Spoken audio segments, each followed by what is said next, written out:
আমাদের বিভিন্ন এলাকার কর্মীদের ওপর তার বিরুদ্ধে। পুলিশ বেছে বেছে একেবারে উদ্দেশ্য প্রণোদিতভাবে তৃণমূলের পার্টি কর্মী হিসেবে কাজ করছে। তারা আমাদের লোকাল নেতাদের তুলে নিয়ে আসছে, এবং লোকাল থানায় নয়, নন্দীগ্রাম থেকে একজনকে তুলে নিয়ে এসছে তমলুকে, এখনও সে সেখানে আটকে আছে। গ্রেপ্তার করা হয়েছে কিনা সেটা জানানো পর্যন্ত হচ্ছে না, অথচ বাইরের লোক ঢুকছে প্রচুর, এবং তারা এখানে বিভিন্ন হোটেলে আস্তানা তৈরি করে আছে। সেই ব্যাপারটাও পুলিশের সাহায্যেই হচ্ছে, পুলিশ জানে। গতকাল নৌকো পেরিয়ে আমাদের এখানে যে ব্লকটা, রূপনারায়ণ পেরিয়ে নৌকো করে আমাদের এখানে যে মাতঙ্গিনী ব্লক, সেখানে অন্তত 20-22 জন ঢুকে বসেছিল রাত্রিরে। পরে সকালে যখন তারা দেখে যে তারা যে জায়গাটায় আসতে চেয়েছিল এটা সেই জায়গা নয়, তখন তারা নৌকো করে আবার চলে যায়। এটা আমাদের লোকেরা নৌকো করে চলে যাওয়াটা লক্ষ্য করেছে, এবং সেটাও ঘটে ভোর রাত্রিরে। তাদের উদ্দেশ্য হচ্ছে এখানে গিয়ে, নদী ধরে গিয়ে সোনাচূড়াতে নৌকো থামিয়ে সোনাচূড়াতে উঠে কালকে গণ্ডগোল করা। ওরা নন্দীগ্রামকে স্পেশালি টার্গেট করেছে এবং তমলুককেও করেছে। পুলিশের এই যে কাজ, এর বিরুদ্ধে আমরা এসপির সঙ্গে দেখা করতে যাচ্ছি কয়েকজন আজকে 2টোর সময়, এবং এছাড়াও পুলিশ অবজারভারের সঙ্গে দেখা করতে যাচ্ছি। এবার আপনাদের যদি কোনো প্রশ্ন থাকে আপনারা করতে পারেন। হ্যাঁ, কোথায়? বিজেপির বিরুদ্ধে, যেমন নন্দীগ্রামের সোনাচূড়াতে মাইকিং করা হয়েছে, ভোট দিতে গেলে পেটে চামড়া আমরা তুলতে হবে, এর একটা ভিডিও ভাইরাল হয়েছে। হ্যাঁ, এটা মাইকটা কে লাগিয়েছিল এবং সেই মাইকে চেঁচাচ্ছে কে? এই তো তৃণমূল চেঁচাচ্ছে বিজেপির নাম করে, বুঝতে পেরেছেন? তৃণমূল লাগিয়ে বিজেপির নাম করে চেঁচিয়ে এগুলো ভাইরাল করছে। ওদের এই যে এখানে যে অপদার্থ একটি ছেলে দাঁড়িয়েছে, সে তো ওদের ওই মিডিয়া হেড না কি বলে, কিসের মিডিয়া, তার আবার কি হেড না লেগ সেটা আমি ঠিক ভালো করে বুঝতে পারছি না। সে যে ধরনের অপপ্রচার চালাচ্ছে, তো এগুলো বিশ্বাসযোগ্যই নয়। আমরা কেন করতে যাব এইসবগুলো? স্যার, আপনার নমিনেশন জমা দেওয়ার দিনে বিজেপি অশান্তির ঘটনায় নন্দীগ্রাম থেকে এক বিজেপি কর্মীকে গ্রেপ্তার করেছে তমলুক থানা পুলিশ। নন্দীগ্রাম থেকে? তার নাম ছিল এফআইআরে? তার নাম ছিল না। তার কথাই আমি বলছি যে তাকে বাড়ি থেকে তুলে এনেছে, গ্রেপ্তার করেছে কিনা তমলুক থানায় বসিয়ে রেখেছে, গ্রেপ্তার করেছে কিনা সেটা এখনও পুলিশ জানাচ্ছে না।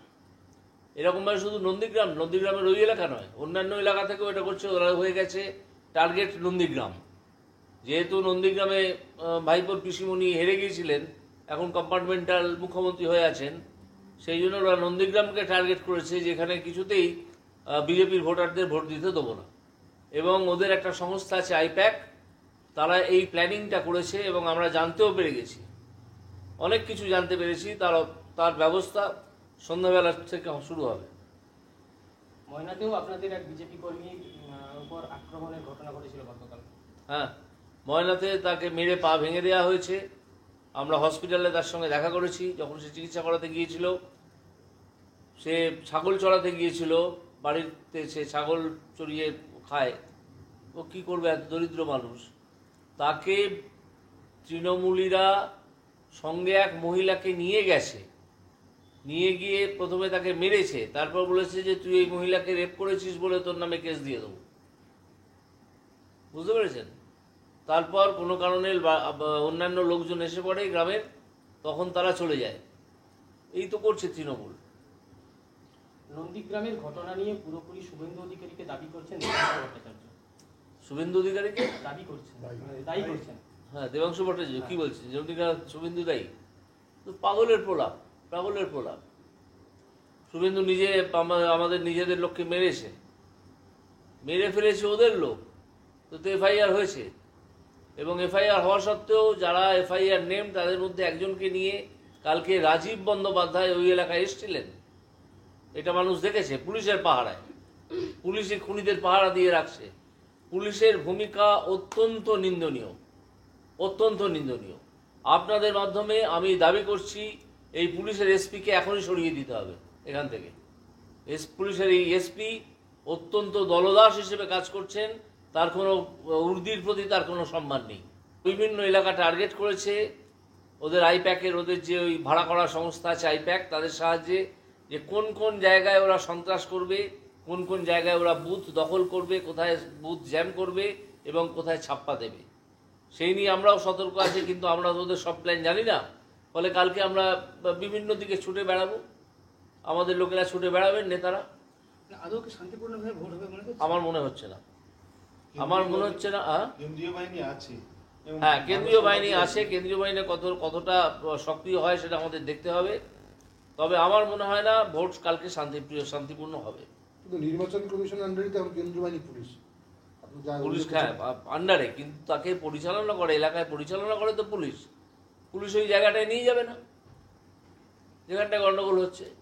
আমি সেদিন নন্দীগ্রাম থানায় গিয়ে নন্দীগ্রাম ওসির সঙ্গে কথা বলেছিলাম, অত্যন্ত ভদ্রভাবে কথা বলেছিলাম। ভদ্রভাবেই কথা বলাটা দস্তুর ভদ্রলোকের সঙ্গে, কিন্তু এখন দেখতে পাচ্ছি তিনি তো ভদ্রলোক নন, তিনি ওই খাকি উর্দির গায়ে দিয়ে ভাইপোর চাকর হয়ে কাজ করছেন, ভাইপোর চাকর হয়ে গেছেন।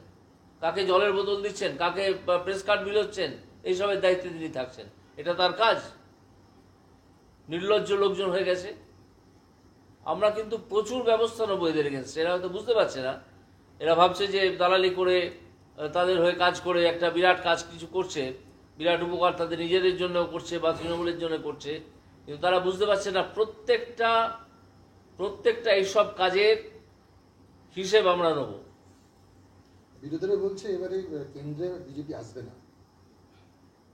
সে তো তারা বলবি, কেন্দ্রে বিজেপি আসবে না, মমতা ব্যানার্জি আসবে। 42টা সিট যদি মমতা ব্যানার্জিকে দিয়ে দেওয়া হয়, মমতা ব্যানার্জি কেন্দ্রীয় সরকার করবে 42টা সিট নিয়ে? এসব হাস্যকর কথাবার্তা। সমস্ত বুথেই কি আপনারা এজেন্ট দিবেন? নিশ্চয়ই। তো কি আমরা কি সব বুথে এজেন্ট দেবো না বলে আপনার মনে হয়? সব বুথেই আমরা দিতে পারবেন না, বাধার মুখে পড়তে হবে সেরকম না। এজেন্ট দিতে বাধার মুখে কেন পড়তে হবে? সে হ্যাঁ, এজেন্ট কাগজপত্র নিয়ে গেল, বসতে গেল, তখন তাকে কেউ বসতে দিল না, এই ঘটনা ঘটতে পারে। কিন্তু এই জায়গায় আমার ধারণা এই ঘটনা খুব বেশি জায়গায় ঘটবে না। দু একটা বুথ আছে যেখানে এই ঘটনা ঘটতে পারে। মানে এজেন্ট বসাতে পারলাম না তা নয়, এজেন্টকে তুলে দিল, আমাদের তখন যেতে হবে, গিয়ে দেখতে হবে বিষয়টা। কেন্দ্রীয় বাহিনীকে বলা থাকছে যে এইসব জায়গায় এগুলো সেন্সিটিভ বুথ, সেখানে এগুলো হতে পারে।